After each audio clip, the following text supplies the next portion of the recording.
नमस्कार शेतकरी मित्रांनो, कसे आहेत सगळे? मस्त मजेत ना? आम्ही पण मस्त मजेत. तर स्वागत आहे तुमचं माझ्या एका नवीन दिवसाच्या नवीन व्हिडिओमध्ये. तर आज कारण की बरेच दिवस झालं हे कांदा लावून झालेलं, तर येड्याला आलीच नव्हती इकडं. म्हणलं चला बघून यावं कांदा कसं झाल्यात. आणि 3 आठवडे झालेत लावून. आणि गोट कांदा पण लावलेच काय मी आलेच नव्हते इकडं, कारण की खाली खुरपान चालली होती कांद्याची, त्याच्यामुळे यायला काही वेळ मिळाला नाही. तर कांदा पण बघूया आपण कसं झालेत. ते हे बघा कांदा बघा चांगलं फुटल्यात, 3 आठवड्याचं झाल्यात. आणि गवत पण चांगलंच वाढले. हे बघा गवत. तर अजून काय तणनाशक नाही आहे मारलेलं. आणि इकडं हा लसूण आहे, तर लसूण पण चांगला फुटलाय. आता इथं बघा कुत्र्यांनी कसं केलंय, गारव्याला येऊन बसतात ना. इथं लिंबाचं झाड आहे, तर ह्याची सावली इथं पडते, तर इथं बसतात. तर सगळं उकरून बघा कसं केलं, अख्खा लसूण काढलाय तिथला. एवढा लसूण लावलेला आहे, 10-11 वापा आहेत. आणि गोटकांदा पण बघूया आपण किती वाढलेत, ते दाखवते तुम्हाला. तर इथं बघा हे आमचं गोटकांदा पण भरपूर लावलेत. कारण की कांदा दरवर्षी असतोच, मग गोटकांदा लावावंच लागतात. गेल्या वर्षी लावलं नव्हतं, तर ह्या वर्षी कांद्याचं बी विकत घ्यायला लागलं. मग विकत घेतलेलं बी काय घरचं बाहेरचं पुरत नाहीत. मग घरचं बघा आता हे एवढं लावलंय ना, तर भरपूर बी होत्यान. आणि घरचं लागून बाहेर रोप विकता आलं तर विकता येईल.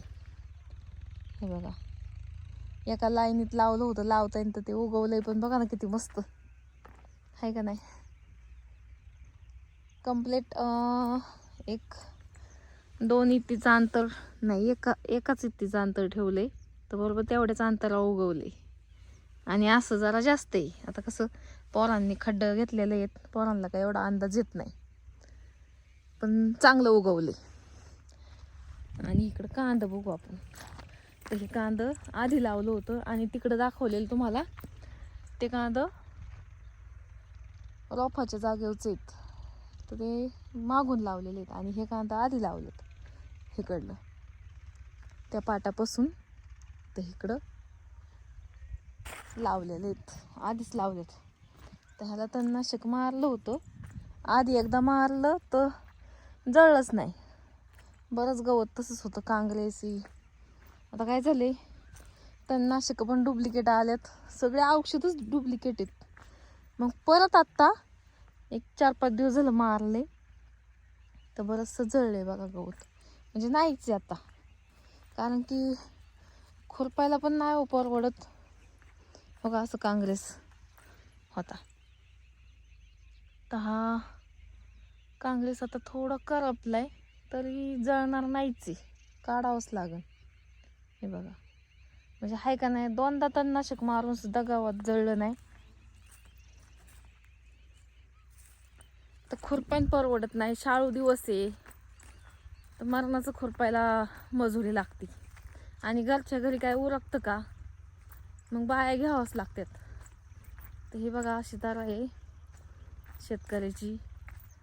तणनाशक मारली तर ते पण डुप्लिकेट, जळत नाही. 2दा मारून पण जळत नाही. काय करायचं शेतकऱ्यांनी. आणि इथून बघा आता एवढं खुरपायचंय मला, आता लगेच नाही खुरपणार, बघायचं अजून एक पाणी देऊन.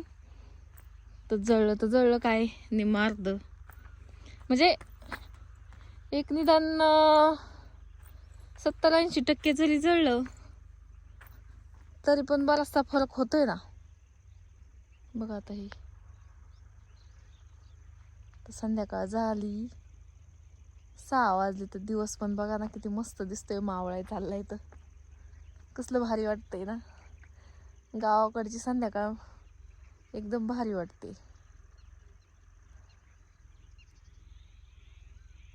आता म्हणजे 5:45 वाजलेत.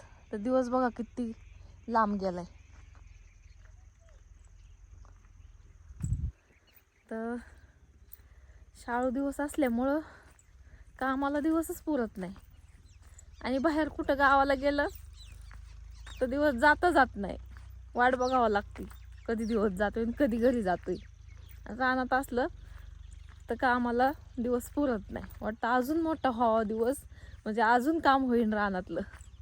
आहे का नाही गंमत? तर चला आता इकडून जाऊया पाटानी.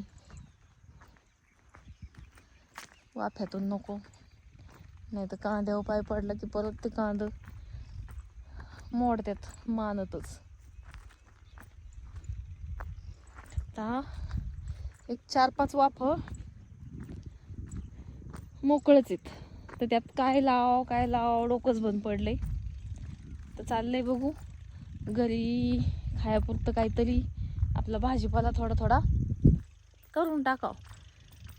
थोडं करायचं आपलं. मेथी, कोथिंबीर, आणखी वांगी बिंगी असलं, मिरच्या काहीतरी लावायचं. काहीतर हे बांधाच्या कडनी हे असंच त्या बांधापर्यंत राहिले आणि त्या गोठ्याच्या पुढं तिकडं पण आडबाट राहिले. तर चला जाऊया आता घरी. बाय.